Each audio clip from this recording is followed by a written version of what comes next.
Mari kita berdoa.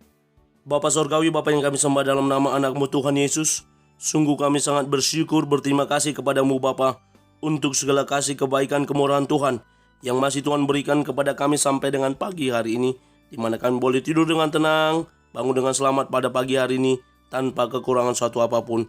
Itu semua karena kasih, kebaikan, kemurahan Tuhan yang Tuhan berikan, Tuhan nyatakan di dalam dan melalui hidup kami. Sebelum kami mulai aktivitas kami, izinkan kami untuk bersekutu dengan Tuhan, berdoa, memuji muliakan nama Tuhan, dan mendengarkan kebenaran firman Tuhan melalui channel YouTube ini. Berbicara bagi kami Tuhan, nyatakan kuasa-Mu, nyatakan isi hati-Mu, karena kami telah siap untuk mendengarkan kebenaran firman Tuhan. Dalam nama Yesus kami berdoa, amin. Shalom ibu bapak saudara terkasih dalam nama Tuhan kita Yesus. Semangat pagi. Bertemu kembali di channel Rionando Butar-Butar dalam khotbah 5 menit aja toko 5 untuk renungan harian. Renungan pada hari ini saya ambil dari kitab Markus pasal yang pertama ayat yang ke-41. Demikian kesaksian firman Tuhan. Maka tergeraklah hatinya oleh belas kasihan, lalu ia mengulurkan tangannya, menjamah orang itu dan berkata kepadanya, "Aku mau, jadilah engkau tahir." Hati yang tergerak oleh belas kasihan. Ibu bapak saudara terkasih dalam nama Tuhan kita Yesus, setiap kita pasti pernah berbelas kasihan kepada orang lain, atau kita merupakan bagian dari orang yang menerima belas kasihan dari orang lain. Hidup melalui belas kasihan tidak berarti menunjukkan bahwa kita adalah orang yang lemah secara fisik, secara ekonomi, atau secara apapun. Namun yang namanya belas kasihan adalah suatu bentuk wujud empati dan simpati kepada orang lain.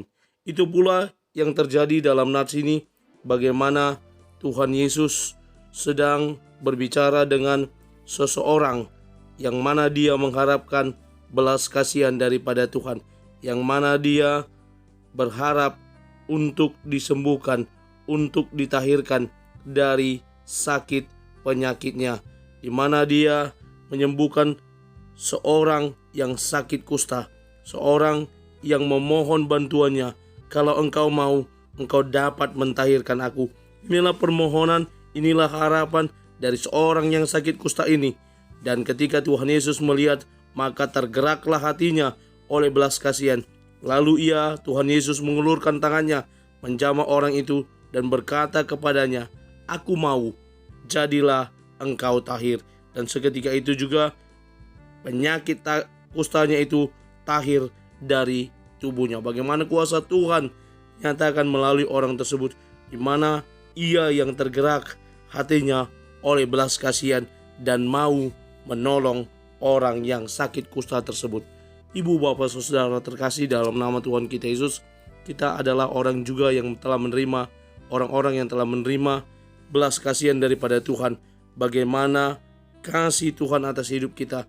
Dia telah mengaruniakan keselamatan bagi kita dengan memberikan anaknya yang tunggal sebagai jalan keselamatan bagi hidup kita. Belas kasihan Tuhanlah yang dinyatakan sehingga keselamatan itu boleh kita terima. Scott Hahn berkata, belas kasihan adalah kekuatan, kebijaksanaan, dan kebaikan Tuhan yang terwujud dalam satu kesatuan. Benar saja, belas kasihan Tuhan selalu dinyatakan dalam hidup kita dalam satu kesatuan, berkat, pengampunan, dan lain-lain yang dapat kita terima. Lalu William Shakespeare berkata, belas kasihan yang manis adalah lencana sejati bangsawan.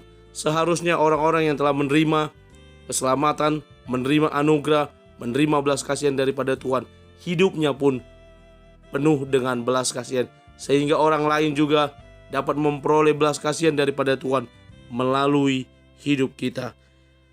Anugerah Tuhan sederhananya adalah belas kasihan dan kebaikan Tuhan terhadap kita menurut Billy Graham. Bagaimana kita juga boleh menjadi orang-orang yang berbelas kasihan, karena Tuhan sudah terlebih dahulu berbelas kasihan kepada Tuhan. Karena itu ibu bapak saudara terkasih, mari kita tetap berserah akan belas kasihan Tuhan. Kita tetap berserah dan mengandalkan Tuhan, menaruh harapan kita kepada Tuhan, sehingga hatinya Tuhan tergerak untuk berbelas kasihan kepada kita, sehingga ketika kita menerima belas kasihan daripada Tuhan, hidup kita juga boleh hidup dalam belas kasihan kepada orang lain, sehingga orang lain boleh merasakan belas kasihan Tuhan melalui hidup kita. Amin. Kita bersatu dalam doa. Terima kasih Bapa untuk firman-Mu yang telah kami dengarkan pada pagi hari ini. Mampukan kami untuk menjadi para pelaku kebenaran firman Tuhan, yang terus bertumbuh di dalam Tuhan, yang terus hidup di dalam kasih setia Tuhan, sehingga nyatalah kami adalah orang-orang yang senantiasa menerima belas kasihan daripada Tuhan. Ketika belas kasihan-Mu itu Tuhan kami rasakan dalam hidup kami, membuat kami mensyukuri segala kebaikan Tuhan, membuat kami menyadari bahwa orang lain juga patut menerima belas kasihan daripada Tuhan melalui hidup kami, sehingga Engkau boleh memakai hidup kami untuk menunjukkan belas kasihan-Mu kepada orang lain, dan Engkau nyatakan melalui hidup kami. Kami mulai hari ini, dalam nama Yesus kami sudah berdoa dan mengucap syukur. Amin. Selamat beraktivitas. Tuhan Yesus memberkati. Shalom.